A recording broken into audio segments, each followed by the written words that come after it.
Vous souvenez-vous du futur?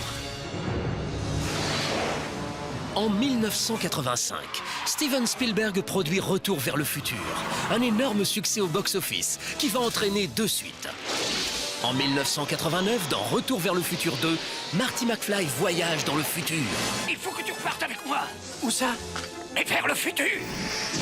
Mais saviez-vous qu'il y a 30 ans, il découvrait notre présent? Et on est quand 21 octobre 2015. Et si Marty et le Doc étaient de retour dans notre présent? On est de retour. Ce soir, nous allons comparer le monde imaginé par le réalisateur Robert Zemeckis et le scénariste Bob Gale avec notre réalité de 2015. Alors, qu'est-ce qui existe et qu'est-ce qui n'existe pas? Le futur. Il faut que j'aille jeter un coup d'œil. Et si ce film était tout simplement notre présent? Nom de Zeus.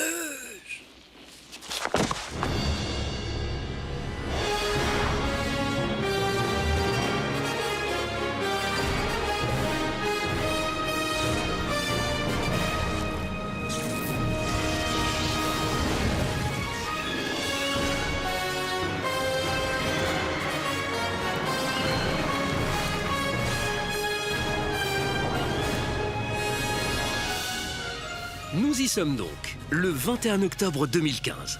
Tiens, d'ailleurs, pourquoi cette date? Pourquoi nous avons choisi la date du 21 octobre 2015 ? On avait besoin que ce soit 30 ans après le premier film, qui se passait en octobre 1985. Donc, on a choisi cette date.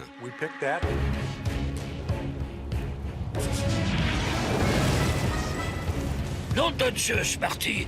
Nous voilà dans la plus belle ville du monde. Paris, la ville de l'amour, la ville des lumières. Accroche-toi, Marty. Tu vas en prendre plein les yeux.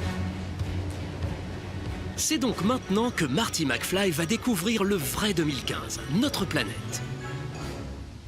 Souvenez-vous, tout commence dans les années 80, où après avoir eu un énorme succès avec Retour vers le futur, Bob Gale et Robert Zemeckis imaginent la suite. Cette fois-ci, Marty McFly ira dans le futur, un succès. Le film est vu par 30 millions de spectateurs rien qu'aux États-Unis et 3 millions en France. Il devient mythique, culte pour plusieurs générations. Cette fois-ci, pas de passé à reconstituer, mais un futur à imaginer. Finalement, on a prédit à peu près 50% des choses. On a eu raison sur 50% de nos blagues sur le futur. Nous voulions imaginer un futur positif, drôle, agréable. Cela réveille sans doute une sorte de fantasme universel que l'on a tous. Wow. Et si on inventait l'overboard? Et si on inventait des chaussures autolassantes? Waouh! Il y a 5 ans, une édition spéciale de la chaussure est sortie sans son fameux système de lassage. Certains l'ont acheté. Je les ai achetés... Mais 30 ans après, est-ce qu'elles se nouent toutes seules et allez-vous pouvoir les acheter? Nous avons mené l'enquête. On sait qu'on va avoir tort sur certaines choses, alors amusons-nous à savoir ce qui est vrai. Vous allez découvrir que les inventions les plus folles imaginées par Zemeckis et Bob Gale sont encore plus vraies qu'ils l'avaient pensé. C'est invraisemblable. Cette fenêtre est encore cassée. Nous allons vous montrer ce que vous réserve le futur, mais cette fois-ci pour de vrai. La pizza déshydratée, elle existe.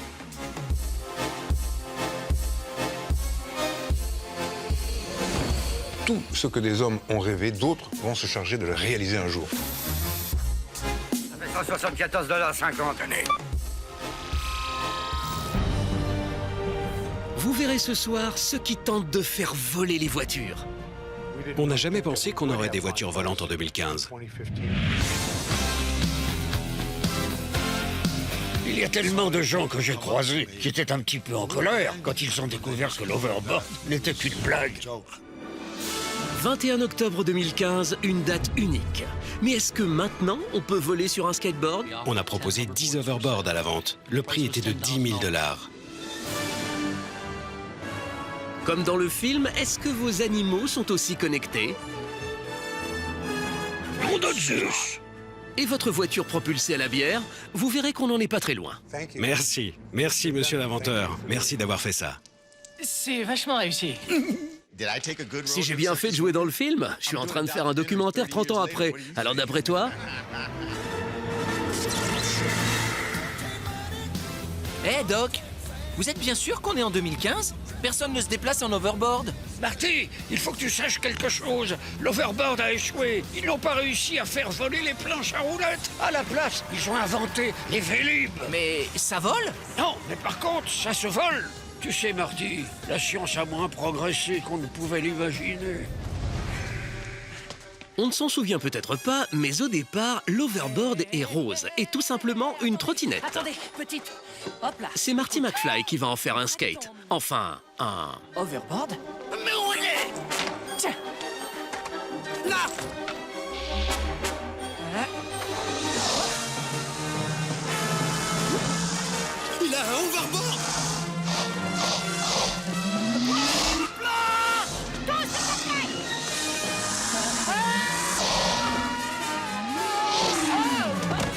Comme vous pouvez le voir, ceci est un overboard fait en polystyrène.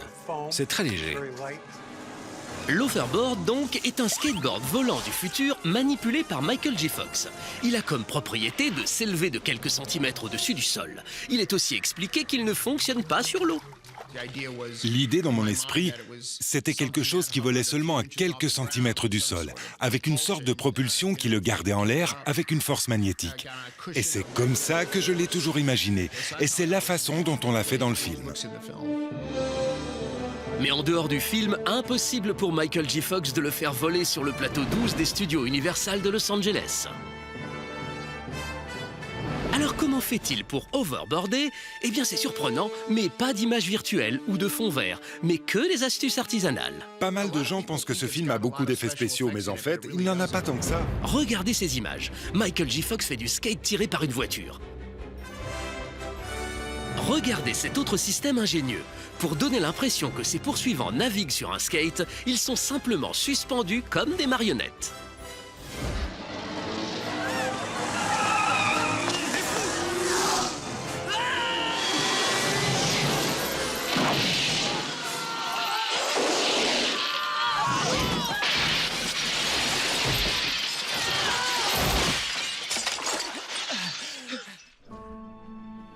Dans ce lac, si le skate donne l'impression de flotter à la surface, en réalité, il est tenu par des piquets cachés sous l'eau.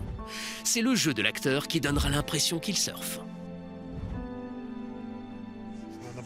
En dessous, il y avait des fils tendus pour donner l'illusion des champs magnétiques.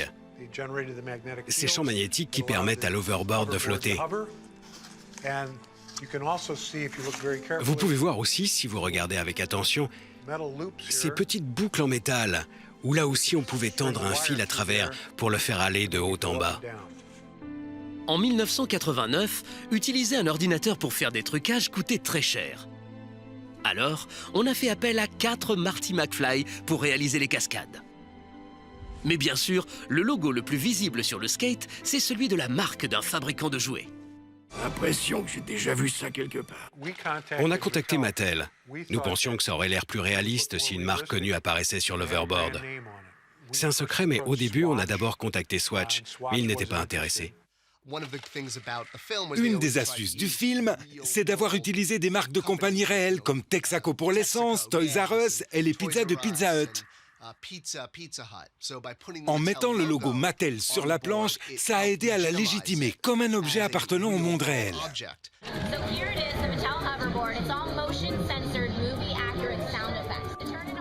Si le produit phare et mondial de la marque est la poupée Barbie, l'overboard est aussi célèbre que la fameuse poupée iconique chez les garçons. Assez tentant de lancer la version jouée de l'overboard. Ce fut un échec retentissant, car les gens pensaient trouver chez Mattel un overboard qui volait pour de vrai. Et il y avait véritablement des fans qui écrivaient des lettres en demandant où ils pouvaient acheter l'overboard. Mais en 1989, Mattel ne faisait pas d'overboard. Et pourtant, la marque n'avait négligé aucun détail pour être fidèle au film. En fait, voilà un petit truc à savoir. Le logo en forme d'engrenage sur l'overboard dans le film et qui est censé reproduire celui de Mattel n'est pas le logo correct. Ils n'ont pas le même nombre de dents. L'un en a 60, alors que l'autre en a 50. Donc, quand on a fait le vrai jouet, on a recréé le logo Mattel pour qu'il soit la version erronée, celle du film. D'accord, personne ne sait ça, sauf si on compte les dents une par une.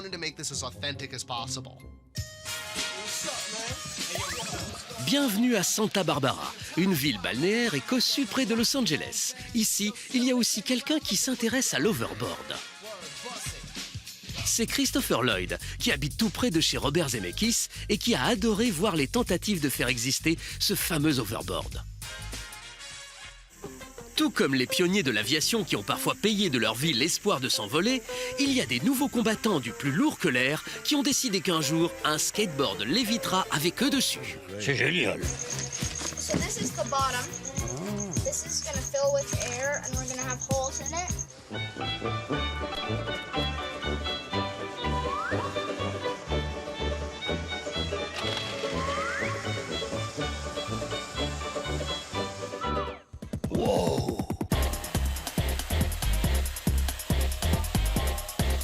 Il suffit de taper Overboard sur l'application YouTube pour découvrir plus de 142 000 vidéos plus farfelues les unes que les autres.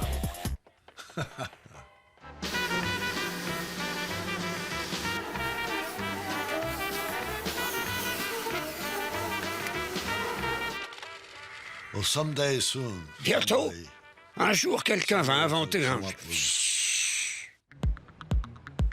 Et Christopher Lloyd en sait quelque chose, car le 5 mars 2014, les réseaux sociaux et la toile vont ne parler que d'un fameux rendez-vous sur un parking, entre lui et Tony Hawk, un champion de skateboard. Je m'appelle Christopher Lloyd, et il y a 25 ans, j'ai joué le docteur Emmett Brown dans Retour vers le futur 2. Un film remarquable qui a inventé l'overboard. Dans sa valise, il a un cadeau exceptionnel, des overboards à tester qui marchent vraiment.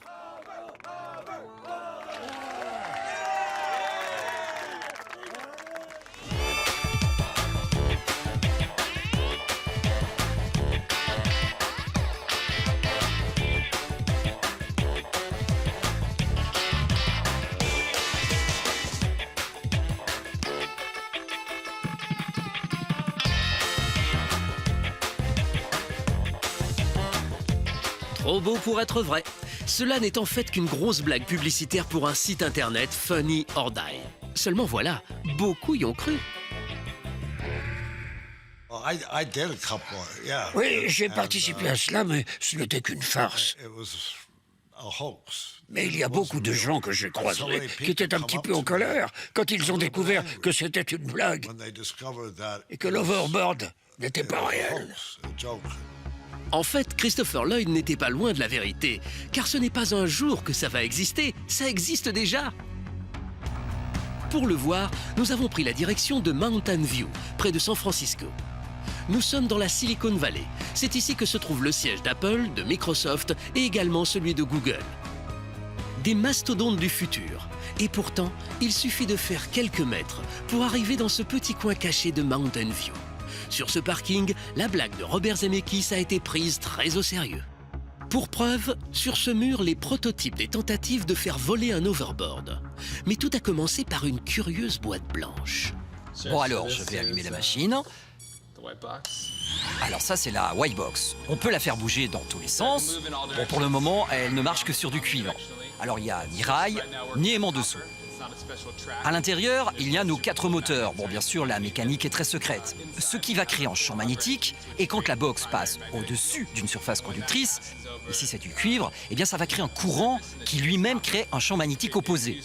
Et c'est cette opposition qui va faire flotter la box au-dessus du sol. Comme vous pouvez le voir, en dessous, il n'y a pas d'hélice, pas de ventilateur. Nous avons juste à l'intérieur nos 4 fameux moteurs qui créent un champ magnétique.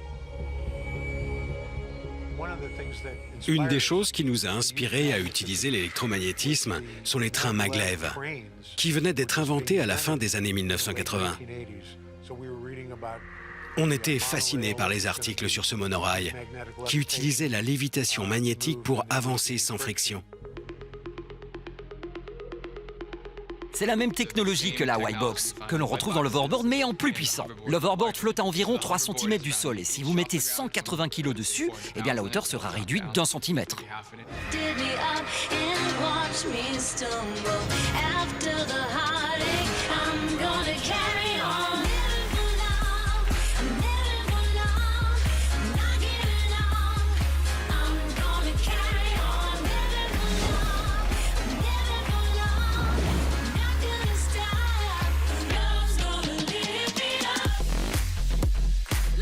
Et cette fois-ci, Tony Hawk, notre champion des X Games, peut enfin tester un vrai overboard. Vous allez voir que le but de cet overboard est de sauver des milliers de vies. En tout cas, c'est le rêve que fait Greg Anderson, le fondateur de la société Endo. Tout commence quand, à peine ado, deux événements vont se télescoper dans sa vie. Je pense que certainement, quand le film est sorti, ça a eu une grande influence sur moi. Et pas mal d'autres personnes aussi. C'était la même année du terrible tremblement de terre de Loma Prieta qui a frappé ici. Et je pense que ces deux choses qui sont arrivées en même temps ont influencé mon inconscient et a fait germer une petite idée, celle de pouvoir flotter. Oui, ce n'est pas 180 kilos que l'on a envie de soulever dans cette société, mais des immeubles pour éviter qu'ils ne s'effondrent durant un tremblement de terre.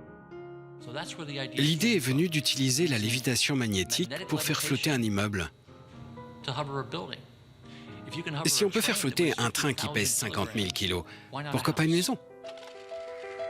Il est ici le véritable enjeu de la maison Endo, car nous sommes à quelques kilomètres de San Francisco, où depuis des années, les sismologues prévoient ce qu'on appelle le Big One, c'est-à-dire un tremblement de terre tellement puissant qu'il détruirait la moitié de la ville et ses alentours. On sait que cela va arriver, mais on ne sait pas quand. Greg, lui, s'y prépare. Nous avons besoin que de 3 secondes. 3 secondes pour activer nos moteurs à flottement. Alors imaginez, il y a un tremblement de terre. Les moteurs à flottement démarrent. Les équipements accrochés au sol se soulèvent. La terre commence à secouer en dessous. Et personne dans les appartements de cet immeuble ne sait qu'il y a eu un tremblement de terre. Les secousses s'arrêtent, la plateforme magnétique revient en place et tout s'est fait automatiquement. Mais avant de voir grand, il imagine sauver sous des mini-overboards des petits biens précieux comme des bouteilles de vin pour tester cette technologie. C'est incroyable, mais l'overboard aurait pu faire gagner $1 milliard à des vignerons. Nous pouvons par exemple commencer par protéger des caves à vin. Je sais que le vin vous est cher en Europe. Dans un récent tremblement de terre de Napa Valley, $1 milliard en vin a été perdu. Si nous avions mis notre système sous les palettes de leur cave, nous aurions pu sauver ce vin. Qui aurait pu croire qu'un jour l'overboard existerait? Car dès cette année, il sera en vente au prix de $10 000. Et plusieurs villes, mais aussi des parcs d'attractions, sont prêts à mettre en place des skateparks en cuivre. Mieux, la société discute même avec des dirigeants pour participer aux futurs X Games dans les 5 années à venir. D'ailleurs, Tony Hawk a l'air prêt pour devenir le champion de l'overboard. Mais le vrai futur pour Greg, c'est d'implanter au Japon et aux USA cette technologie pour les tremblements de terre. Mais sera-t-elle assez puissante pour résister au Big One? Qui aurait imaginé qu'en 2015, la technique de l'overboard pourrait sauver des vies? Que Marty McFly pourrait donc surfer dans un skatepark en cuivre? Tout ça grâce à une petite planche en bois avec des stickers qui certes volait pour de faux, mais qui a fait rêver tellement de monde. D'ailleurs, 30 ans après, ce simple accessoire de cinéma a-t-il une valeur? Est-ce qu'en 2015, le film et l'objet sont-ils assez mythiques pour faire grimper par exemple des enchères?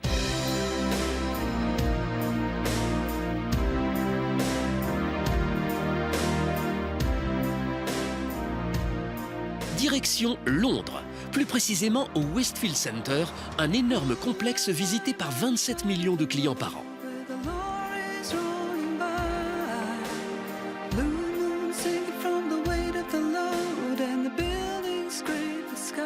Ici, c'est le grand soir pour Stephen Lane, le directeur de la société PropStore, une société implantée à Londres et à Los Angeles qui a fait un business avec la récupération des costumes et des accessoires des films ou de vos séries préférées. C'est un peu comme si vous alliez fouiller les poubelles des grandes compagnies de cinéma et que vous revendiez vos trouvailles à prix d'or. Non, ce ne sont vraiment pas des ordures, ce sont de jolis accessoires de films. 9, 10 000 livres à juger. Il fut une époque où il y avait ce qu'on appelait les dumpster diving. Ils guettaient la fin des tournages et quand la production jetait tous les décors et accessoires dans de grandes bennes, ils allaient les récupérer. On a donc réussi à monétiser le rêve, l'imaginaire que l'on a tous pour un film et qu'on rattache à tel ou tel événement de notre vie. Ils ne le savent pas encore, mais tous ces objets qui ont été jetés par des compagnies de cinéma vont rapporter en un seul soir plus de 2 millions €.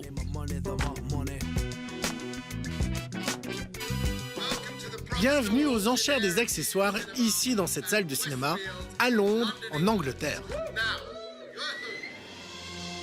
Plus de 400 objets sont exposés avant d'être vendus. Ce soir, l'Overboard, le vrai, celui du film, va être mis aux enchères. C'est tellement exceptionnel d'avoir cet objet qu'on en a même fait ici un symbole publicitaire de cette vente. De son côté, le commissaire-priseur s'échauffe avant de vendre l'Overboard, car pour lui, il va rapporter beaucoup. Un Overboard, une pièce fabuleuse, on va bien... Je pense qu'il va partir à environ entre 18 000 et 20 000 euros. On doit attendre et voir. Mais on ne peut pas savoir, parce qu'il y a des gens qui sont tombés amoureux de ce film. Ça a été un film culte. Il pourrait faire des enchères encore et encore et encore, et il peut partir à 27 000 euros. Dans cette salle, par Internet ou par téléphone, la planche de Marty McFly va trouver un nouveau propriétaire. And I can start the bidding with me here, straight 10, 11, 12, 13, 14,000, 15, 16, 17, 18, 19, 20. I've got 20, 22,500, and I'm out completely. It's pretty advanced. Selling once, selling twice. Are we all done? Bit of movie history. C'est incroyable. Une planche de contreplaqué avec quelques autocollants est donc partie à 30 000 euros. Le prix d'une voiture qui, elle, peut vraiment vous transporter sur la route. Mais ne croyez pas que pour ce prix-là, vous ayez obtenu un objet unique. Non, pas du tout. Des hoverboards, il y en a plein.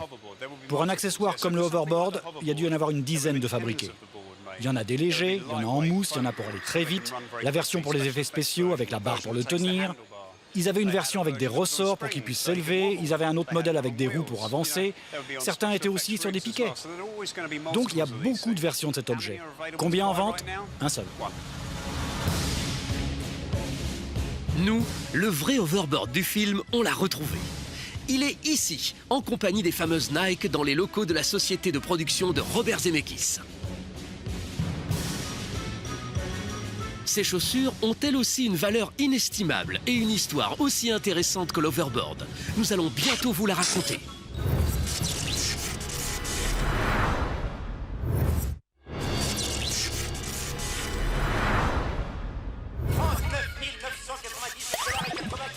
Si Marty voulait se faire plaisir dans un diner, il n'aurait que l'embarras du choix. De Londres à Paris et dans le monde entier, ils font fureur avec leur junk food et leurs décorations très vintage. Mais ici comme ailleurs, quand on commande un cola perfect... Doc, regardez là! Un diner! Arrêtez-vous! Il faut absolument que je vérifie quelque chose. Dépêche-toi, fiston! Il nous reste encore plein de choses à explorer. Et les curieux sont de plus en plus nombreux autour de la voiture. Ils vont finir par nous attirer des pépins. Fantastique, ça n'a pas changé.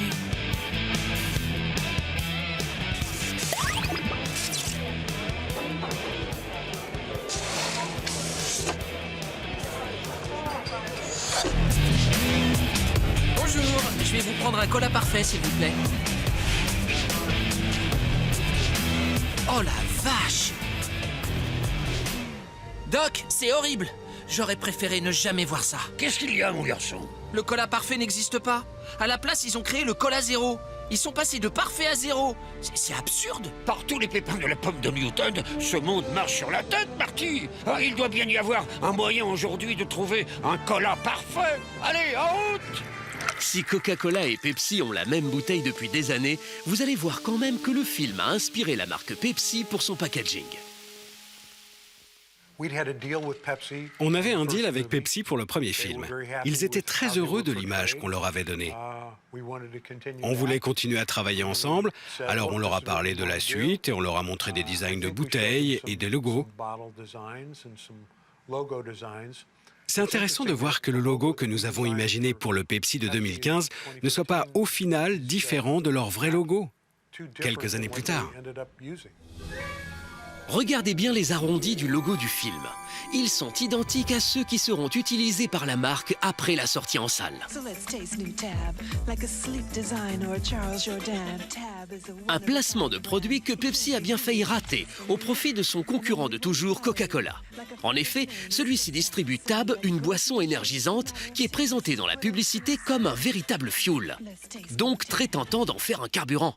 Mais comme Michael J. Fox a signé un contrat exclusif avec Pepsi, l'idée du Tab de Coca-Cola est abandonnée. Hi, I just moved in next door, and I was wondering, could I borrow a Diet Pepsi? Diet Pepsi? Sure. Come in. Don't move. Yes. How about something else? Si Pepsi s'est inspiré du film pour faire évoluer son logo, alors pourquoi ne l'a-t-il pas fait pour ses bouteilles? On se pose la question. Mais qu'est-ce que vous voulez dire par là? Allô? Hey, y a quelqu'un au bout du fil? Réfléchis, McFly, réfléchis! En tout cas, des petits malins en manque de leur cola perfect proposent sur Internet un kit pour fabriquer votre bouteille à l'identique de celle du film. Mais c'est du travail. En 2015, Marty peut donc boire dans une bouteille en forme de Pepsi Perfect. Il suffit qu'il se connecte et il lui en coûtera 60 € et quelques semaines de patience pour recevoir son kit. Et être un peu bricoleur. Si vous préférez manger d'extremis, je vous recommande la Bomba Fajita Tortilla Pita, assaisonnée de salsa pimentée avec de l'avocat, du coriandre mélangé avec les... Si ce n'est pas encore un Michael Jackson robotisé qui prend votre commande, direction Pizza Hut 2015. Ici, on a inventé une table tactile pour faire votre commande. Un futur ludique et étonnant. Chacun choisit sa pâte, ses ingrédients et les place directement sur la pizza. Vous avez le décompte en temps réel de la préparation de votre pizza en cuisine, ce qui vous laisse le temps de faire un petit jeu pour patienter. Ce concept devrait se généraliser prochainement partout aux États-Unis et si le test est concluant, arriver en Europe. Une pizza personnalisée, unique et à votre propre goût. J'ai apporté de la pizza pour tout le monde. Oh, mais qu'est-ce que tu vas manger tout ça? Ah, moi! Un joli progrès, mais on est très loin de la pizza déshydratée amenée par Lorraine McFly. Arrête de faire ton intéressant. Oh super, quelle atrocité. Hydratation 4, s'il vous plaît.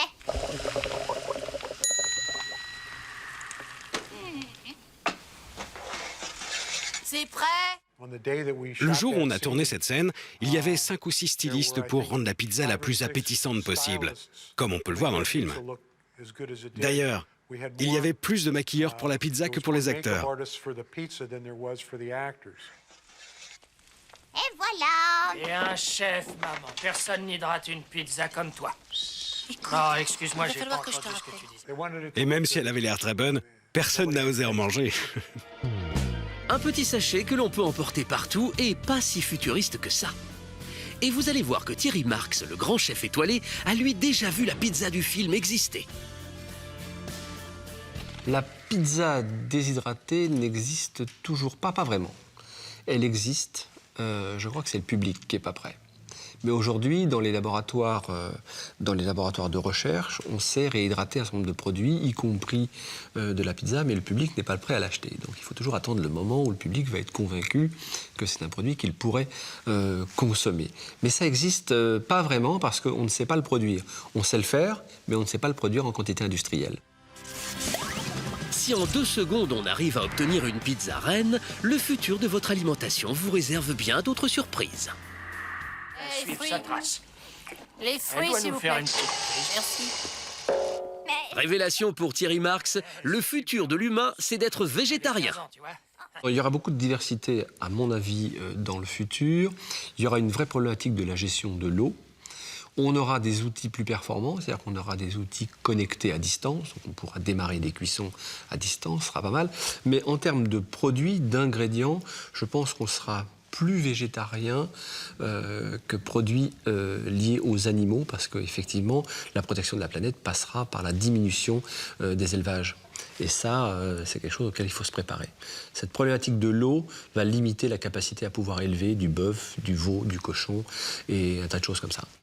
De son côté, la NASA lance en 2013 un concours visant à trouver l'ingénieur capable de lui proposer une imprimante 3D permettant de confectionner des pizzas dans l'espace pour ses astronautes. C'est Anjan Contractor, un ingénieur en mécanique, qui a remporté le budget de 125 000 $ alloué par la NASA et qui a imaginé qu'on pourrait commander une pizza et qu'elle arriverait directement dans votre imprimante 3D qui aurait des cartouches dites de saveur. Alors non, les imprimantes 3D ne remplaceront jamais votre livreur de pizza.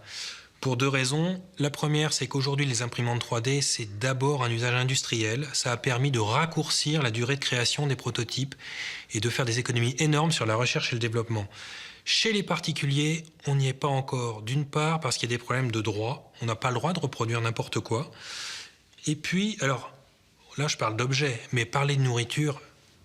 On en est encore très très loin. On a réussi à imprimer un steak haché en reproduisant des cellules souches et en les faisant se multiplier. Mais c'est plus du Frankensteak que de la vraie nourriture. Et on est très très loin d'imprimer un jour ou l'autre notre nourriture. En tout cas, la pizza du futur est une pizza en or. Rien qu'en France, la consommation annuelle s'élève à 3 milliards de pizzas, contre 700 millions de sandwichs et 90 millions de hamburgers.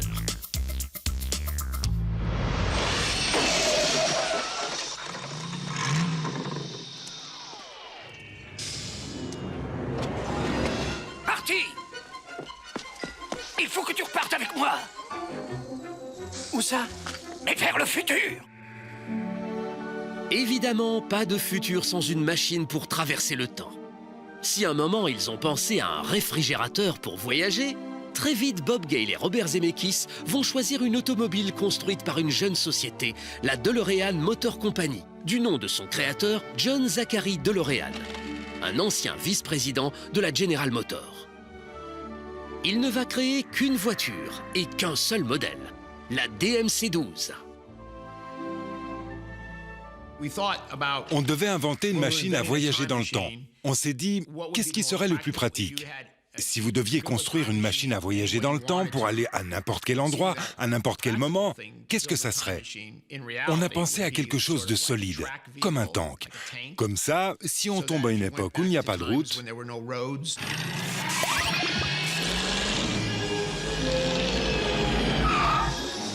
Hey, Doc, reculez, la route est trop courte pour atteindre 88 miles à l'heure. La route? Là où l'on va, on n'a pas besoin de route. La vraie raison du choix de la DeLorean, c'est pour la blague. Dans le premier film, quand le garçon découvre la voiture dans la grange, nous voulions quelque chose qui ressemblait à un vaisseau spatial des années 50. La DeLorean ressemble vraiment à ça, avec sa couleur argentée et la façon dont s'ouvrent ses portes. C'est vrai qu'au premier coup d'œil, on l'identifie par l'ouverture des deux portes, qui donne l'impression de deux ailes de papillon. Elle est vraiment cool, cette voiture, avec les portes en forme d'aile. J'adore ces portes, et aussi le côté métallique. Elle est parfaite, vraiment parfaite. Et merci mon Dieu de leur avoir donné l'idée de la mettre dans le film. Ceux qui étaient fans de l'idée de remonter le temps avec une DeLorean sont devenus des fans de la voiture elle-même. Je vais à des festivals où il y a plus de 100 DeLorean, et là, toute la journée, je signe des capots de DeLorean. C'est arrivé plusieurs fois. C'est ce côté futuriste qui a intéressé la production, ou plutôt ce qu'en dit Emmett Brown dans le film. Quitte à voyager dans le temps au volant d'une voiture, autant en prendre une qui ait de la gueule. En fait, dans la réalité, tout part d'un fait divers. John DeLorean passait aux infos parce qu'il avait été arrêté pour avoir vendu de la cocaïne pour financer sa société automobile. Et on s'est dit, c'est quand même une voiture intéressante. John DeLorean was charged with drug trafficking, but he was able to clear his name during a long trial. Regardless of whether you love him or hate him, he's certainly one of Michigan's most famous people. Une DeLorean volante? Quoi qu'il en soit, dans le film, la DeLorean a du succès pour son look différent, mais surtout pour ses options encore introuvables en 2015. La DeLorean vole. On a entendu parler de voitures volantes depuis plus de 100 ans, dès que la voiture a été créée. Vous pouvez trouver des vieux magazines de 1910 qui ont des photos de voitures volantes. Quand j'étais un petit garçon dans les années 60, je me souviens avoir vu un documentaire sur le monde merveilleux de 1985 et qui racontait que nous aurions des voitures volantes dès 1985. C'est pour ça qu'on en a mis une dans Retour vers le futur, pour que je puisse réaliser cette prédiction.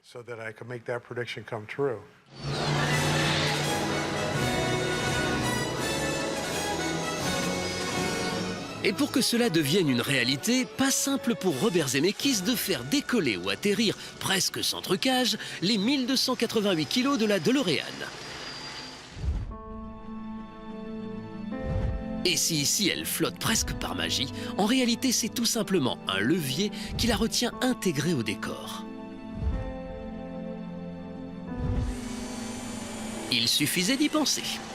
Et un peu comme pour l'Overboard, lorsqu'on regarde les images du film, la magie est intacte. Je pense que le concept est tellement science-fiction qu'on pense voir plus d'effets spéciaux qu'il n'y en a vraiment. Et d'après vous, comment faire décoller en marche arrière une DeLorean ?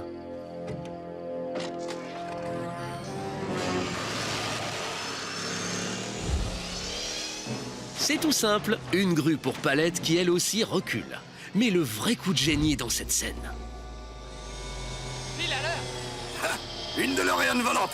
La dernière fois que j'en ai vu une, c'était il y a 30 ans. Ah, excusez-moi, pardon. Et oui, ici on a été très malin. Regardez bien cette image. On a fabriqué une fausse DeLorean en polystyrène. Elle est simplement tenue par 4 fils qu'on fera disparaître au montage.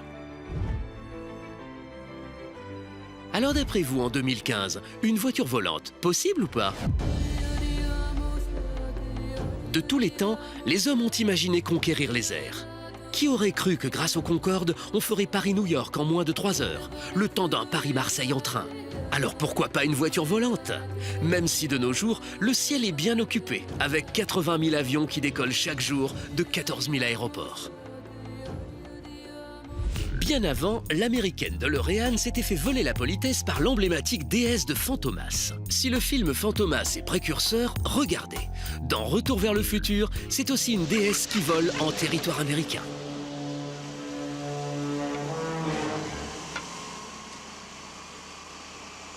C'est un clin d'œil de Robert Zemeckis. Mais aujourd'hui, ce n'est pas du cinéma, mais une réalité aboutie pour 2 sociétés majeures. Regardez ce prototype qui a fait sensation au Salon annuel de l'innovation de Vienne. C'est une société slovaque qui a présenté l'aéromobile, un engin à mi-chemin entre la voiture et l'avion, fruit de 24 ans de recherche. Il est doté à la fois d'un volant pour la route et d'un manche pour piloter. Un châssis important puisque entièrement recouvert de fibres de carbone.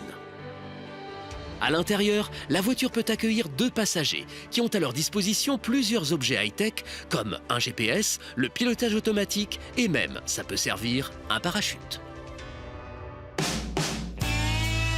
Capable de rouler jusqu'à 160 km/h, elle est donc très adaptée à la conduite sur autoroute. La voiture du futur déploie alors ses ailes repliées vers l'arrière en quelques minutes. Il suffit d'appuyer sur un simple bouton.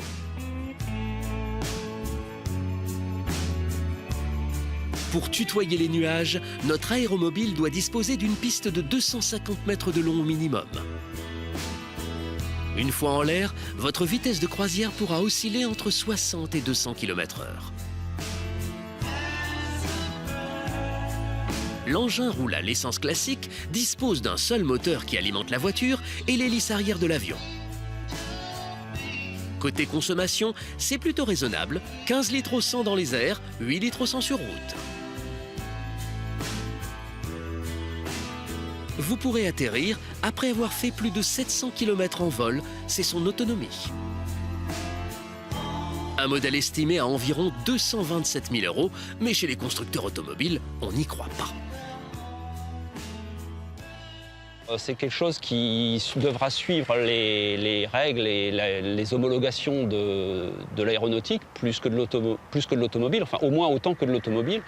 Et ça, c'est quelque chose qui est assez différent. Donc c'est autant un avion qu'une auto. Aujourd'hui, c'est pas un sujet que l'on travaille.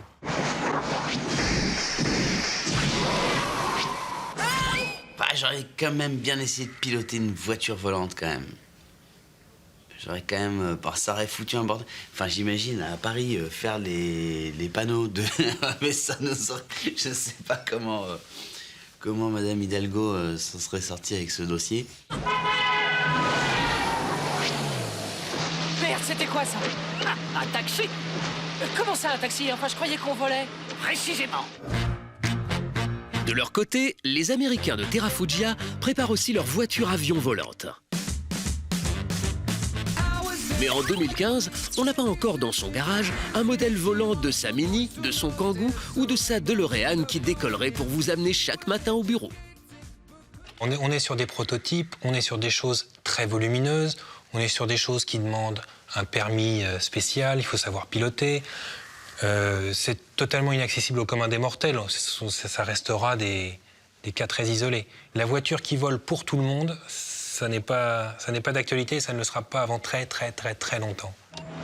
Marty, Einstein, attachez vos ceintures, le déplacement temporel va secouer.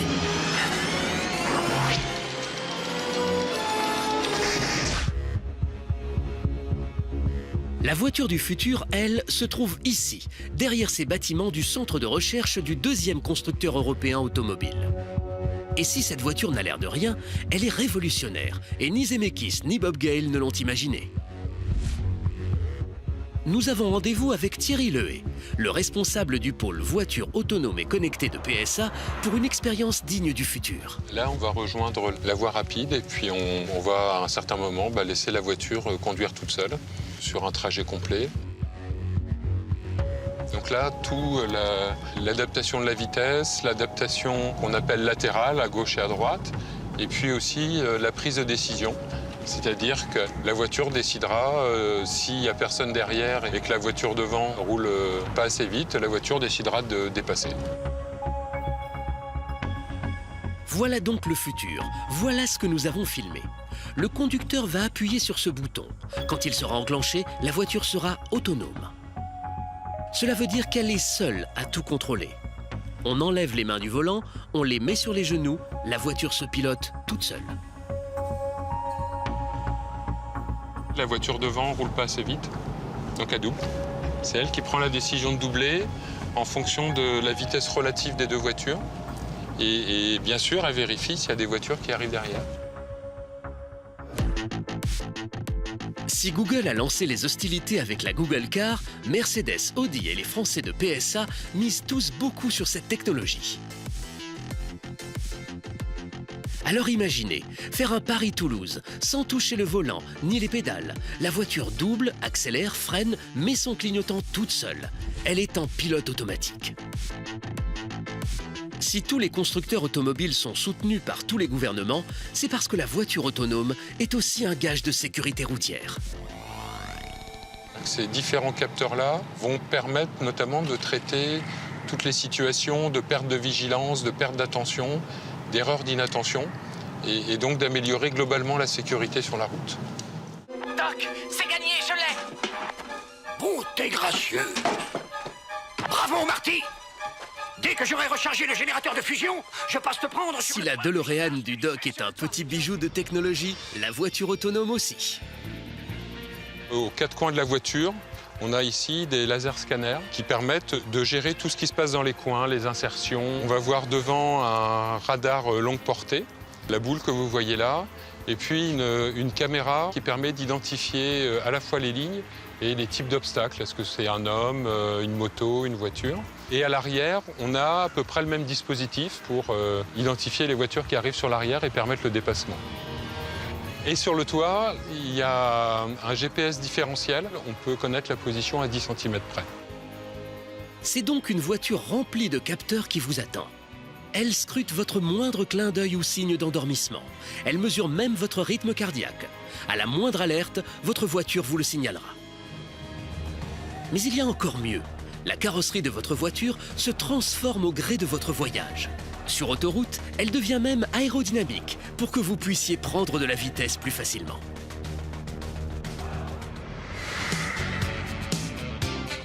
Où est-ce qu'on va, Doc?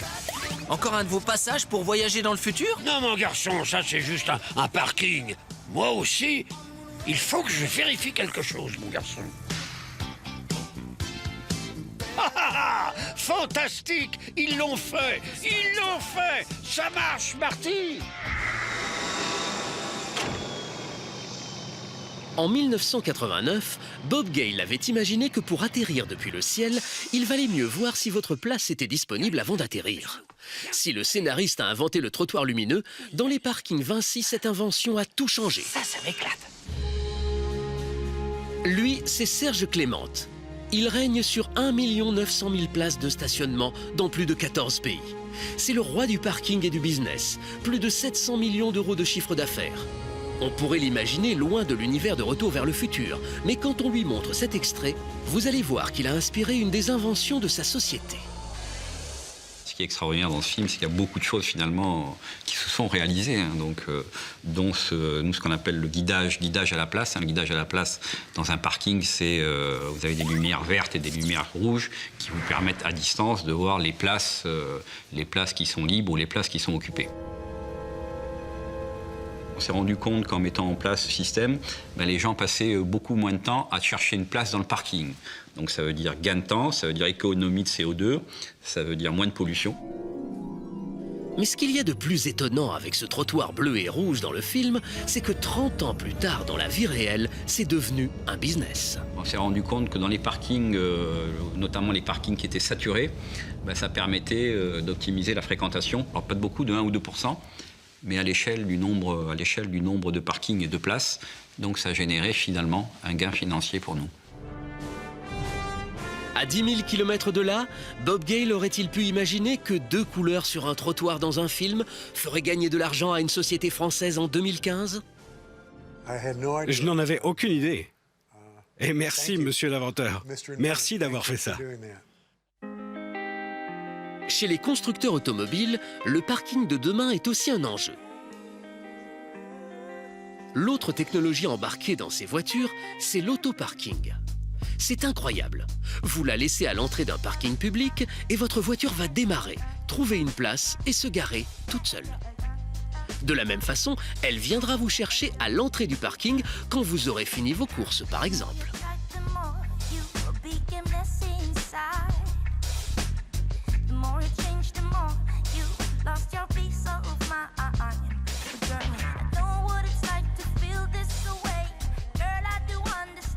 On pourra à terme déposer sa voiture devant le parking.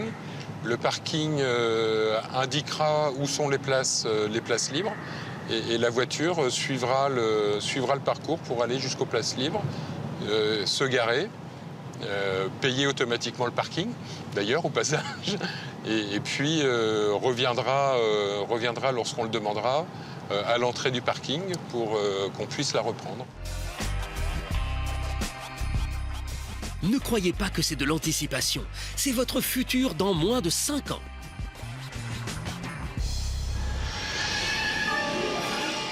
Si Marty ne peut donc pas voler dans une voiture en 2015, en revanche, le film a-t-il vu juste et nos voitures vont-elles avancer avec nos déchets? Qu'en pensez-vous? Car n'oublions pas que dès le deuxième film, notre DeLorean est équipé de son fameux Mister Fusion, ce qui lui permet de carburer aux déchets et à la bière, sans modération. Je viens d'arriver, Jennifer est là, et on va faire un tour dans le 4x4. Eh bien, tu n'as qu'à l'emmener. Ça la concerne, elle aussi. Alors là, on est un petit peu plus loin. On va franchir un nouveau pas et dire n'importe quelle masse. Prenons des hamburgers, prenons des frites et ça, et puis transformons tout ça en une pure énergie. Eh bien, on va avoir de quoi alimenter, et ça, c'est certain, un jour, le déplacement d'une voiture. Maintenant, on arrive à faire de l'essence à base de méthane, avec n'importe quoi, de l'huile de friture et ce genre de choses. Nous, notre idée était seulement de créer de l'énergie par la fusion. Ce que je pensais vrai, si on peut inventer l'énergie par la fusion, ça sauverait l'humanité. Vous voyez, ça serait ça le meilleur moyen. Enfin, tous nos problèmes seraient résolus si on avait Monsieur Fusion. Bien vu, car de nos jours, l'alternative au pétrole est vitale et le Graal de notre civilisation. Car pour l'Agence internationale de l'énergie, dans moins de 50 ans, on aura épuisé toutes nos ressources d'or noir. Vous ne l'imaginez peut-être pas encore, mais vos voitures vont peut-être rouler comme dans le film à la canette de bière. La canette de bière, pour utiliser directement l'aluminium, ça pourrait faire appel à une autre technologie qui est basée sur les métaux. On sait qu'il existe aujourd'hui des piles dites métallaires qui viennent faire de l'électricité à partir d'un métal qu'elles oxydent avec l'oxygène de l'air. Ça fait de l'électricité. Il y a des tas de gens qui travaillent là-dessus. De retour dans la Silicon Valley, à quelques mètres d'Endo, nos inventeurs de l'overboard, un doudingue veut mettre des pompes à essence dans chaque jardin. Des pompes qui marchent à la bière et aussi avec votre cola ou du vin. Le secret, cette machine transforme le sucre pour en faire du bioéthanol. Microfouler est un convertisseur de déchets en énergie. Ça prend tous les déchets organiques et ça les transforme en gros en fuel qui peut être utilisé pour n'importe quelle voiture. Mais aussi on peut le relier à ce qu'on appelle nos gridbusters. C'est un générateur électrique qui crée de l'électricité pour faire marcher toute votre maison. Alors les deux ensemble, vous pouvez créer vous-même votre propre électricité, votre propre fuel pour votre voiture et même le chauffage pour votre maison. Et le tout qu'avec des déchets.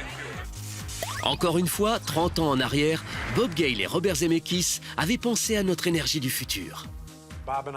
Robert Zemeckis et moi, on pense que si on doit imaginer un futur et que la fusion est notre source d'énergie, elle doit être la plus propre que l'on puisse avoir.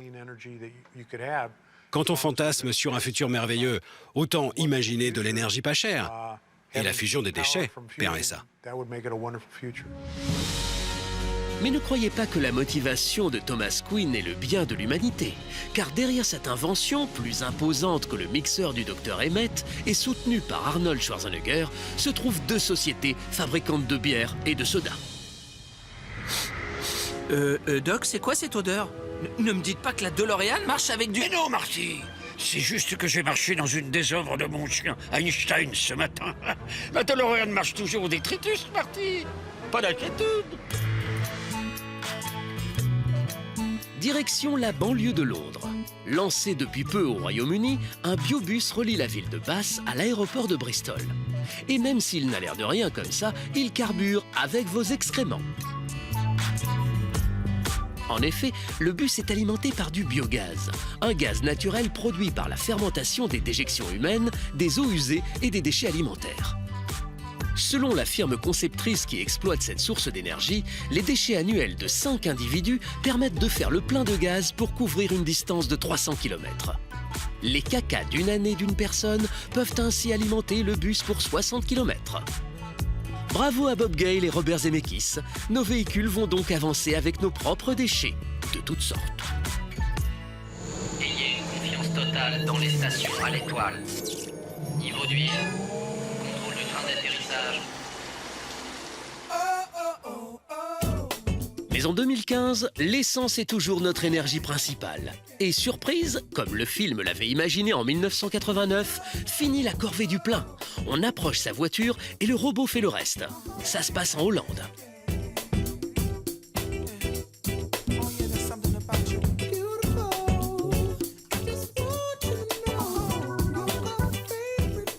Niveau d'huile.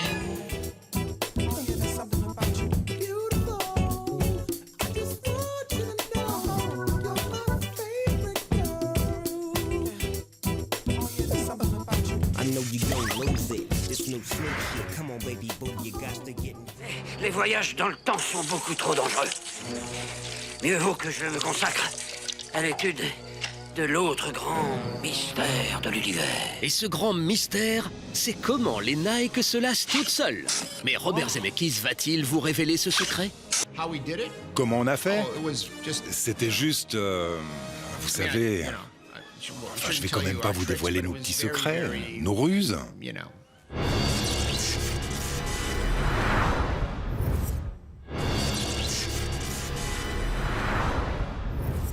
Je deviens riche quand même. S'il te plaît, Marty, enlève ta chemise. Mets ce blouson et ces chaussures. Nous avons une mission à accomplir.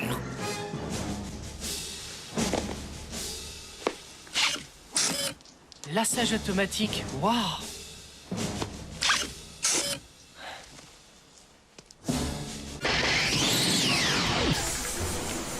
Les chaussures. Ah bah j'ai ce modèle. Est-ce qu'elles se lassent automatiquement? Bah, pas avant 2015, monsieur. Comment on a fait? C'était juste... je vais quand même pas vous dévoiler nos petits secrets, nos ruses. C'était vraiment très simple, très mécanique. Voici donc le secret du lassage automatique. Vous allez voir, c'est très artisanal. Oui, on avait 8 Odiga au sol qui tiraient ensemble des fils pour que les chaussures se lassent comme par magie.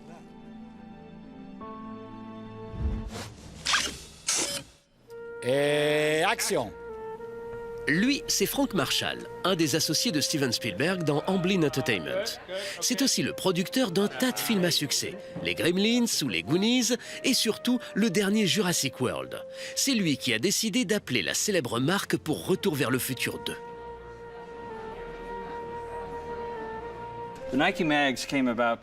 Changer les chaussures est devenu une évidence quand on a écrit le scénario pour le deuxième film, parce qu'il imaginait le futur dans 30 ans. On est donc allé voir Nike, on a demandé à quoi ressemblerait une paire de baskets dans 30 ans. Et ils ont imaginé les Nike Mags autolassantes. Le fabricant a donc confié cette mission au designer maison Tinker Hatfield, qui a à son palmarès la Air Max en 87 et la fameuse Air Jordan en 88, sans oublier la Nike Air Mag, celle du film.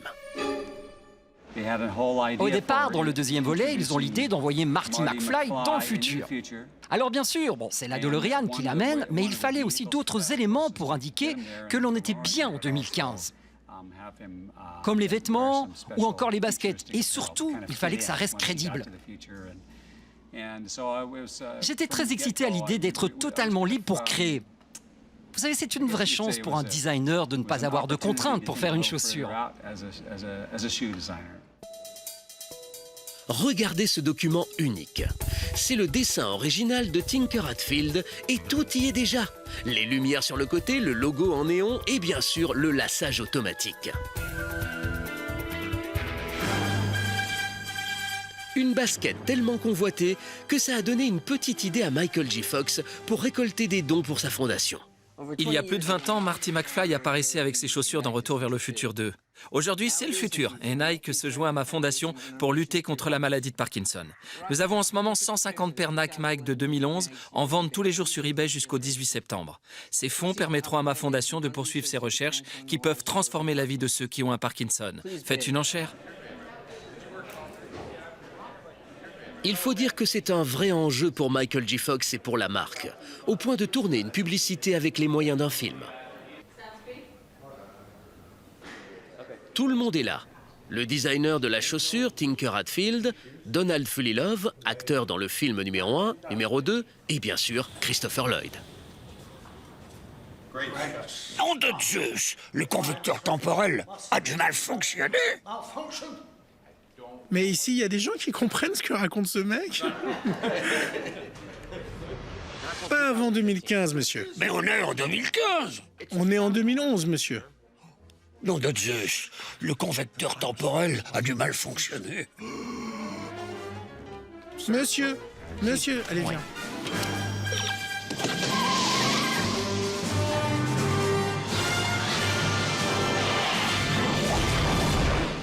Wow, maintenant il fait comme dans l'infanterie, il se tire ailleurs. À des kilomètres de Los Angeles, la publicité est vue par le propriétaire de ce magasin, qui n'est autre que Pierre Ménès. C'est le début d'une histoire avec Michael J. Fox. Donc l'histoire est la suivante. Michael J. Fox, qui joue le rôle de Marty McFly, est atteint de la maladie de Parkinson depuis de nombreuses années. Il a donc créé une fondation contre cette maladie aux États-Unis et avec Nike, ils ont donc créé ce prototype de la chaussure de Retour vers le futur 2 qui a été vendu à 1500 exemplaires. Ce sont des prototypes, ce sont des chaussures importables qui étaient vendues dans une grande boîte en carton jaune uniquement sur eBay aux États-Unis et qui ont rapporté 3 700 000 $. Et parallèlement à ça, il y a eu 9 villes dans le monde où il y a eu 9 paires spéciales. Et j'ai donc gagné les enchères de Paris, où mon sens du poker m'a un peu aidé à la payer bien moins cher que dans les autres villes. Très malin, Pierre Ménès a su utiliser la popularité du film pour faire du business. En effet, 25 ans après, la paire du film de Retour vers le futur va lui permettre d'augmenter les ventes de sa boutique qu'il venait juste d'ouvrir avec son fils pour attirer le client. Regardez ce qu'on trouve à l'époque sur la vitrine. moment où tu ouvres une boutique, c'est sûr, dans la basket, c'est sûr que c'est un modèle. Ça a beaucoup fait pour le lancement de la boutique, pour son image, pour sa crédibilité. Et puis c'est vrai que c'est un truc rigolo. Alors il y a pas mal de gens, des gens assez connus, qui ont essayé de l'acheter plusieurs fois, mais on ne veut pas. Car évidemment, entre-temps, la chaussure a pris de la valeur. Mais au final, combien les a-t-il payés? Je les ai achetés 5100 €. Alors qu'avant les enchères, j'avais dit à mon fils, moi je vais jusqu'à 5000. Ce qui n'était pas beaucoup parce qu'il n'y a pas une ville où elle a été en dessous de 10 000 €.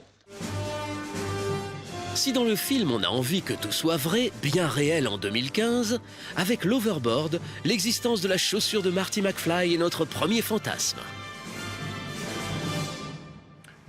Eh bien, je crois que Nike est occupé à fabriquer ces chaussures maintenant. Peut-être que vous les avez déjà, ou l'idée a été abandonnée. Nous, on les a imaginées et espérées, mais pas pour qu'elles soient partout dans le commerce. Encore une fois, cette idée nous est venue comme une façon de différencier le futur du présent. On a un petit mélange sympa. Certaines choses sont devenues vraies, d'autres non. Malheureusement, Goldie Wilson ne vend pas de Overconversion pour 3 999,95 $. Ça va jamais arriver. Mais d'après ce que j'ai compris, Nike a peut-être les chaussures autolassantes de Retour vers le futur 2. Donc, on va voir pour ça déjà.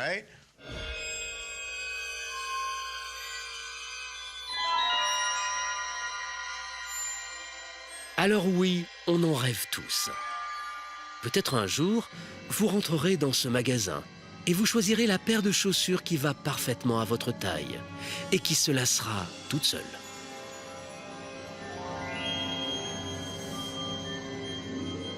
Mais cette boutique a-t-elle été filmée en 2015 ou bien plus tard?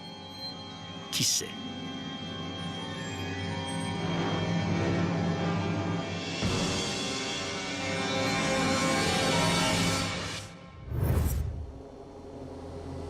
Après un travail harassant et avoir volé dans les bouchons sous la pluie, quel plaisir d'atterrir et de rentrer enfin chez soi. Mais vous n'avez plus de force, au point même que tourner une clé dans une serrure vous paraît inimaginable. Heureusement que bientôt, la porte s'ouvrira grâce à votre simple empreinte.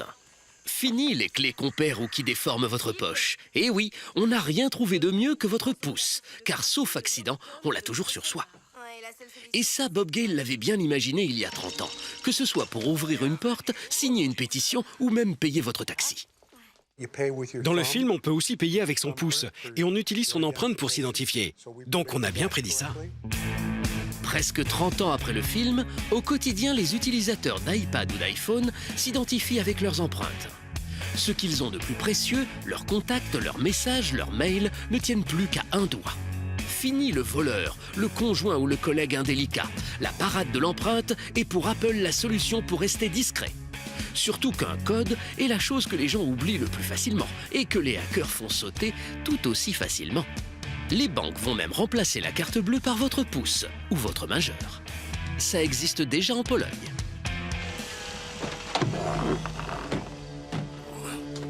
174,50. Ça fait 174,50 $. Tenez. À votre place, je ferai gaffe, c'est un vrai coupe-gorge. Donnez-moi ma fiche. Voilà. Nom de Zeus! Mais la vraie révolution va venir de la police.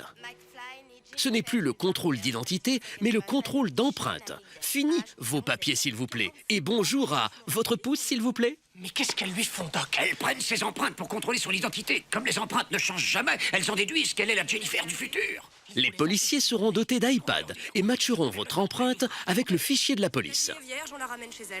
Ce système est déjà effectif dans une dizaine de pays. Là encore, le film avait raison.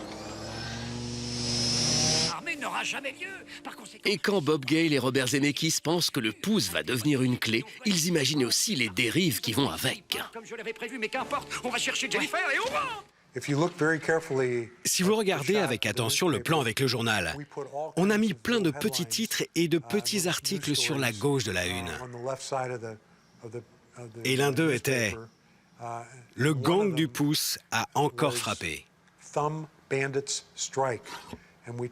On s'est dit que si les gens utilisaient leur pouce pour des transactions bancaires, Alors, les criminels iraient couper les pouces des gens et les utiliseraient pour voler leurs différentes identités.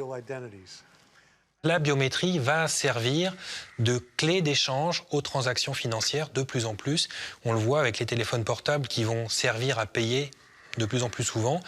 Eh bien, ils seront activés par un système biométrique. Mais en Suisse, on a déjà pensé à la parade, en vous identifiant grâce à vos veines. C'est la BioWatch. Regardez ces images. C'est une montre biométrique qui identifie votre réseau veineux. Ce système de lecture des veines est adaptable sur un bracelet ou une montre. Il devient un lecteur biométrique personnel. 6 chercheurs de l'Institut de recherche IDIAP dans le canton du Valais en Suisse l'ont développée. Elle peut se connecter via Bluetooth à tout autre équipement pour lequel elle servira de système de contrôle d'accès.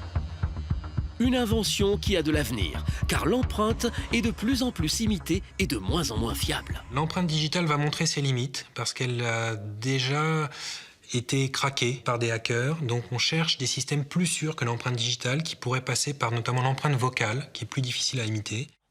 Je sais pas où elle peut être, maman. Elle devrait être là depuis longtemps, mais en ce moment, j'ai un peu de mal à suivre sa trace. Les fruits, s'il vous plaît. Montre-moi des photos de glaçage de cupcake. Voici des photos de glaçage de cupcake. Hé, remonte!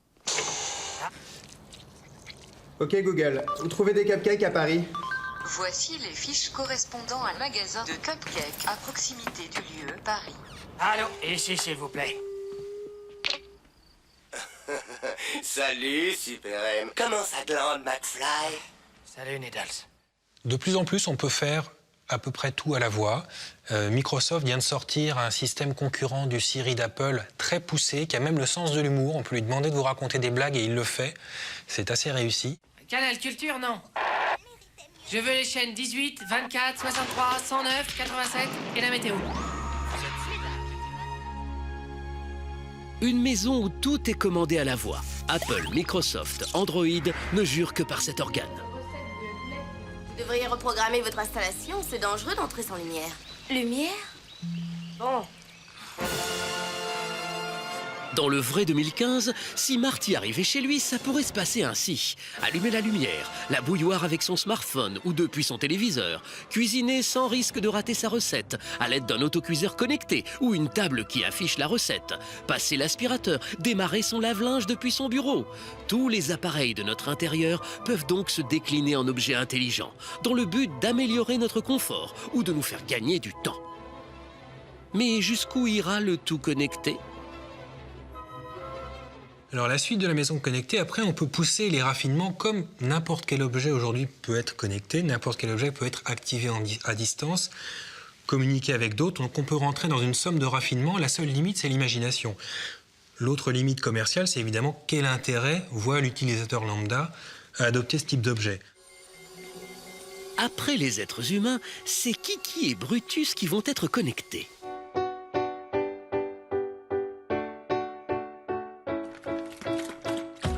Vous êtes au travail et évidemment votre animal de compagnie préféré vous manque. Une application a pensé à vous. Vous appuyez sur ce bouton et vous appelez votre chien à distance.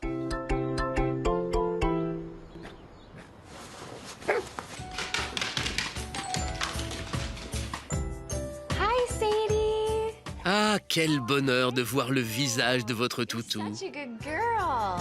Sadie, can you sit? Et comme il a été bien sage, vous appuyez sur ce bouton qui libère une friandise à distance. Les inventeurs de ce système ont été jusqu'à traiter la vitre pour que votre chien puisse la lécher en toute sécurité. Et après les chiens, ce sont vos enfants que vous allez surveiller à distance. Nous sommes chez Netatmo, une société française. C'est une caméra de surveillance pour la maison qui regarde à votre place ce qui s'y passe. Et donc elle dispose d'une technologie de reconnaissance faciale qui va donc lui permettre de distinguer d'abord les mouvements des gens et puis ensuite de distinguer les gens entre eux en vous disant par exemple si les enfants sont bien rentrés de l'école ou bien si un inconnu est chez vous. S'il y a un inconnu qui rentre chez vous, la caméra va vous dire qu'il y a un inconnu qui est rentré chez vous, ça va faire une notification sonore distincte, ça va faire un film, ça va l'enregistrer et vous allez le regarder pour voir ce qui se passe. Vous avez bien entendu. Les voleurs vont être filmés et vous pourrez transférer ce film à la police. Oui, vous avez le droit de filmer chez vous. Voilà, alors on a une législation en France qui est très respectueuse du droit des tiers. Vous n'avez pas le droit de filmer dehors, mais vous avez le droit de filmer chez vous les gens qui s'y trouvent. Mais tout cela, toutes ces applications, sont en fait des mouchards de votre vie, des Big Brothers, que vous introduisez chez vous. Vous êtes sous contrôle. Oui, et mon business model, c'est d'utiliser cette information pour améliorer votre confort et baisser votre consommation d'énergie. La voilà, ma carte. Scanner is là. Je marche. Merci, McFly. On se voit demain au Turbin. De toute façon, la science-fiction, la vraie science-fiction, elle n'est pas là seulement pour divertir, elle est là aussi pour avertir. Et là, il y a un avertissement.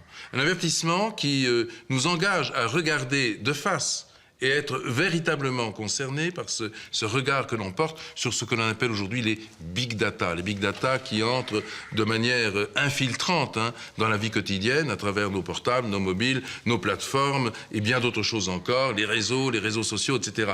Donc les big data sont là, elles structurent notre vie et notre façon de voir le monde et d'agir sur le monde.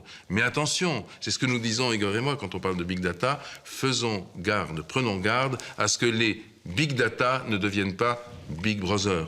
C'est bien ça qui est dit dans ce film. Et c'est là aussi où il est magnifiquement visionnaire. C'est qu'il quitte à un instant la piste du divertissement pour entrer dans celle tellement salutaire et importante, ce qu'on appelle la vraie perspective aussi, de l'avertissement. Grâce à un tout petit thermostat, on arrive à savoir quand vous partez et quand vous rentrez, juste parce que vous avez modifié la température. Cet homme connaît la température de votre appartement. Oui. Et apparemment, ça ne le gêne pas. Ah non, mais une fois de plus, c'est pour améliorer votre confort et pour vous aider à faire des économies d'énergie. Oh, mais surtout pas. C'est pour l'innovation, c'est pour l'évolution, c'est pour la recherche. Je pense qu'ils nous répondent ça, mais je pense qu'ils sont quand même assez conscients de ce qu'ils font et qu'ils ont besoin d'avoir de l'info. Cette info, ils la vendent. Derrière, ils l'exploitent, ils l'utilisent et ça leur permet d'être de plus en plus performants. Donc je pense qu'ils ne peuvent pas nier que l'exploitation de ces données, elle a une vraie valeur aujourd'hui dans ce qu'ils font. Google a racheté Nest pour avoir encore plus d'informations sur nos modes de vie, dans le but de nous envoyer des publicités ciblées. Alors maintenant, il ne faut pas forcément avoir peur des objets connectés, parce que, évidemment, ils vont collecter un maximum de données sur nos habitudes de consommation, mais ces données ne seront pas forcément nominatives. Ça peut être des données qui seront agrégées pour avoir des profils au niveau national, au niveau régional et adapter son marketing et sa publicité. Je pense pas qu'il faille craindre d'être observé sous sa douche ou dans son salon en permanence par ces objets. Je pense que c'est pas si anonyme que ça. Aujourd'hui, Google commence même à rentrer dans le domaine de la santé, de savoir comment on va conserver des ovocytes, des choses complètement improbables. Je suis pas sûre que ce soit plus anonyme si anonyme que ça. Je pense qu'aujourd'hui, quand on se connecte sur Internet, ils ont notre nom, notre prénom, notre date de naissance, l'adresse où on habite, quand on déménage, d'où on se connecte. Ils savent tout de nous. Donc non, je ne crois pas qu'on est anonyme sur Google. Au contraire, je pense qu'ils nous connaissent mieux que nous-mêmes. Et oui, on a bien fait entrer la technologie dans nos maisons. Et ça, Bob Gale y avait pensé il y a plus de 30 ans. Et c'est une prouesse, car il faut bien imaginer qu'au moment de la sortie du premier film, il n'existait en 1984 que 1000 ordinateurs connectés. Et ce n'est qu'en 1990 que le World Wide Web apparaît, c'est-à-dire le fameux 3W qui vous permet d'interagir et de vous connecter. Il vous faut presque attendre 8 ans après le second film pour voir apparaître un des premiers moteurs de recherche. Il est créé en 1997, c'est un projet universitaire. Il s'appelle Lycos. C'est bien, Lycos. Allez, fais chercher. Bravo, mon Lycos, tu l'as trouvé. C'est seulement en septembre 98 que Google naît. Alors, Zemeckis et Bob Gale sont plus que des visionnaires quand ils imaginent Internet et même Skype. c'est vrai que ces deux-là ne sont vraiment pas des mauviettes. Personne ne me traite de mauviette Needles, personne. Ah oui, alors? Prouve-le. Je suis allé à l'exposition universelle de 1964 à New York et les compagnies de téléphone avaient un stand qui montrait des téléphones vidéo. C'était fascinant. Les gens se posaient aussi beaucoup de questions et se demandaient s'ils allaient devoir s'habiller avant de passer un coup de téléphone. Et je crois que c'est pour cette raison que ça n'a pas marché et que ça n'a pas été la révolution que l'on imaginait. Mais une fois que les ordinateurs puissants et que la bande passante sont devenus plus accessibles financièrement, c'était une évidence. Donc oui, on n'était pas loin de la vérité avec ça. Vers le milieu des années 70, on commence à créer des connexions, mais enfin, on s'échange très peu de bits d'informations. Et surtout, on n'échange pas d'images. Alors que là, on voit des images. C'est-à-dire qu'en fait, on est dans le protocole HTML, déjà, si on peut dire, qui n'existait absolument pas, puisqu'il n'apparaîtra que presque 20 ans plus tard. Alors encore là, un saut visionnaire, encore là, un hommage à rendre à ceux qui ont conçu, comme ça, extrait de l'invisible, quelque chose qui aujourd'hui fait partie d'une révolution immense de la vie quotidienne. C'est incroyable. Ils avaient aussi imaginé le comportement social qui allait avec cette révolution. Marty se fait virer par Skype et par un fax. Aujourd'hui, les mauvaises nouvelles circulent par SMS ou par mail. McFly! Fujitsu-san, Kanishiwa. McFly! J'ai intercepté le message scanner que vous venez d'interfacer. Vous êtes éliminé. Éliminé? Oh non, non, c'était pas ma faute, monsieur Needles. C'est lui qui est derrière tout ça. Non, au contraire, j'ai fait ça pour le piéger. Je voulais le faire tomber dans le panneau, je pensais... Mon fax! Non, s'il vous plaît, non, vous pouvez pas Vous me êtes virer. viré. Je suis viré. Vous êtes viré. C'est surtout qu'on a tout inventé, tout imaginé. Notre idée, c'était de faire de tout une blague, de prédire le futur et d'en faire une blague. C'est ironique qu'on puisse se faire renvoyer par un email maintenant. Triste, mais ironique, vous savez. Vous êtes viré. Vous êtes viré. Vous êtes viré. Il dit « vous êtes viré ». On a pensé que comme il y avait des tas de messages sur l'écran, il fallait mettre aussi « vous êtes viré » en gros. Et puis, on s'est dit qu'il fallait une preuve écrite. Et comme il y avait des fax partout, il reçoit alors plein de fax. Vous êtes viré, vous êtes viré. Si on a pensé que ça allait devenir quelque chose de social, je ne pense pas qu'on ait vraiment pensé à ça. On voulait juste faire une scène amusante dans un bon film. Vous êtes viré. Vous êtes viré. Ben, je pense qu'effectivement, les nouvelles technologies, elles permettent ça. On est en France, donc il y a un droit du travail qui protège énormément les salariés, mais dans des pays comme les États-Unis, c'est exactement comme ils l'avaient prédit. Votre message arrive le matin, c'est terminé. Notre environnement personnel et professionnel est tel qu'on ne pourrait plus imaginer sa vie sans le web, les tablettes et Skype. Pourtant, ces inventions ont seulement une vingtaine d'années, quasiment rien à l'échelle d'une vie. Papa, téléphone, c'est Needles. Papa, c'est pour toi. Nous sommes le 22 janvier 2013. Google espère une révolution aussi importante que l'arrivée de l'iPhone. Et Marty McFly pourrait faire un tas de choses avec ses lunettes. Jugez plutôt. Lire, se diriger, voir et prendre des photos, connaître ses emails, ses tweets, dicter ses SMS, déclencher Shazam ou YouTube et même voir dans combien de temps votre train arrive et tellement d'autres activités du quotidien. Les Google Glass peuvent offrir des fonctions parfois étonnantes. La Caisse d'épargne a imaginé une application facilitant la rédaction d'un constat automobile en filmant votre accident. Mais Google voit encore plus loin, avec un projet de lentilles connectées destinées aux diabétiques. Ces lentilles intègrent un capteur glycémique miniaturisé visant à prélever toutes les secondes le liquide lacrymal.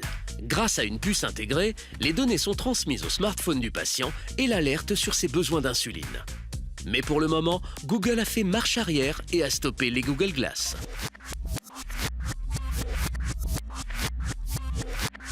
L'accueil du public a été assez défavorable. Les gens les voyaient surtout comme un appareil photo braqué sur vous en permanence, donc un moyen d'espionner, de garder des traces, même des conversations intimes dont on n'a pas envie de garder une trace. Les porteurs de Google Glass étaient appelés en Californie les glass holes, jeu de mots avec trou trou du cul. Moi, j'ai essayé des Google Glass et en effet, il y a une sorte d'isolement par l'information qui nous est transmise par les lunettes, qui est difficile à gérer à long terme. C'est amusant sur 30 secondes, 1 minute, 10 minutes, mais au-delà, on n'a pas tellement envie, si on peut dire, de continuer à s'interfacer avec les Google Glass. Donc du coup, je pense que ce que j'ai ressenti, la plupart de ceux qui ont fait la tentative et l'expérience des Google Glass ont ressenti probablement la même chose. Donc en effet, il faut aller plus loin, il faut aller vers la génération suivante, de manière à faire disparaître la pesanteur de l'interfaçage. Mais en fait, c'est l'inversion. En réalité, les Google Glass sont quelque part une sorte de virtualisation du réel, mais ce qui est important, c'est le renversement, c'est la réalisation du virtuel. Et c'est exactement ce que va faire Microsoft en prenant le contre-pied des Google Glass avec les HoloLens. Mais regardez bien le design de ces lunettes. Elles sont identiques à celles du film. On a pensé que les lunettes sont la façon dont les gens vont regarder la télévision. Et si vous regardez attentivement le plan, vous pouvez voir sur les lunettes de Marty Junior le nombre 57, je crois. Il regarde la chaîne 57 sur ses lunettes.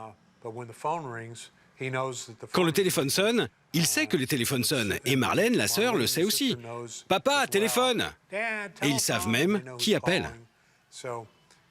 Donc ce n'était pas exactement des Google Glass ou des lunettes Microsoft, mais on n'en est pas loin.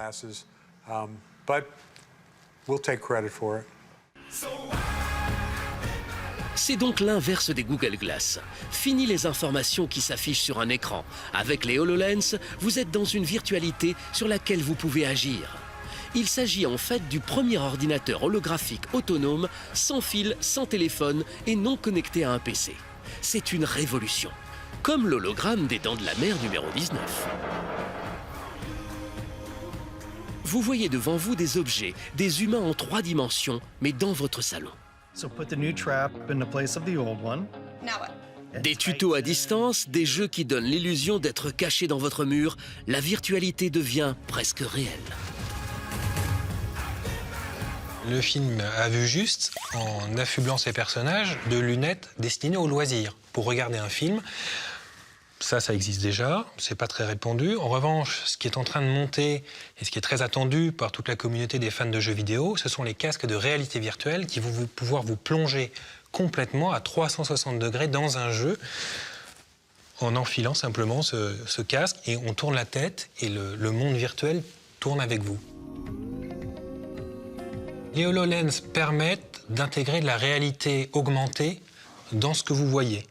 C'est-à-dire afficher des objets virtuels en 3D par-dessus ce que vous avez en face de vous, ou alors rajouter des informations qui vont venir vous permettre de mieux comprendre ce que vous voyez, de savoir quelle promotion est proposée par le magasin qui est devant vous. Microsoft, propriétaire de Skype, permet avec ses lunettes de voir votre interlocuteur en hologramme dans votre salon. Alors, vous fera-t-il aussi peur que le requin à Marty ?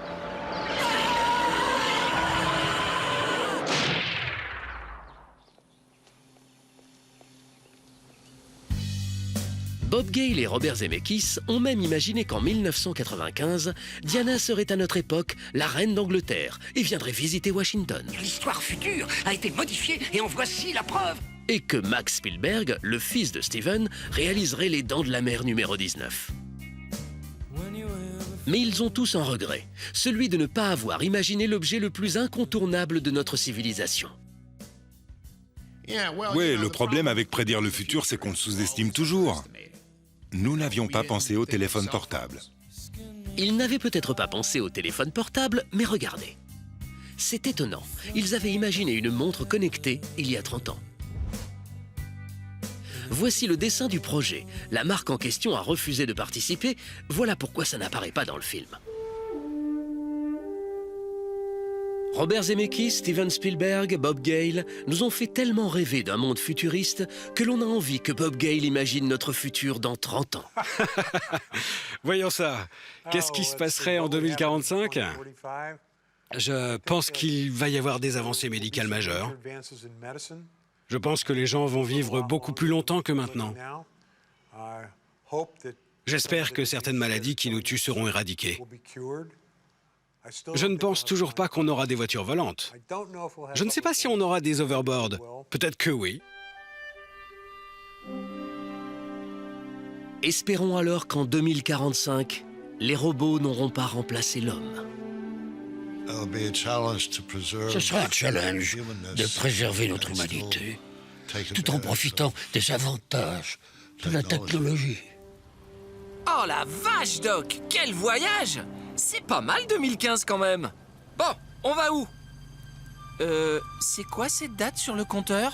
2045, Marty! L'avenir est plein de surprises!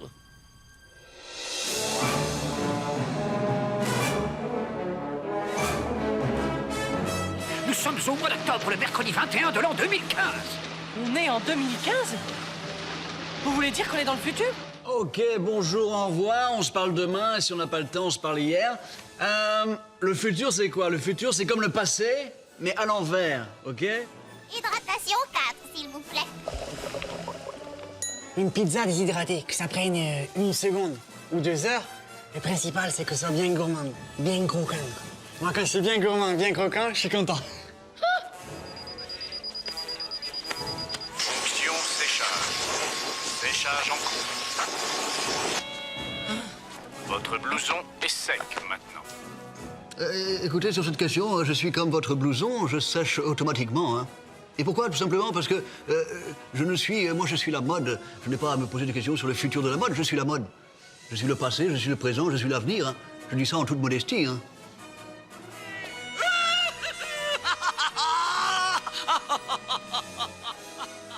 Allez, petit cadeau comme ça, une dans ses épaules, pour le Doc et Marty. J'adore, mon bébé.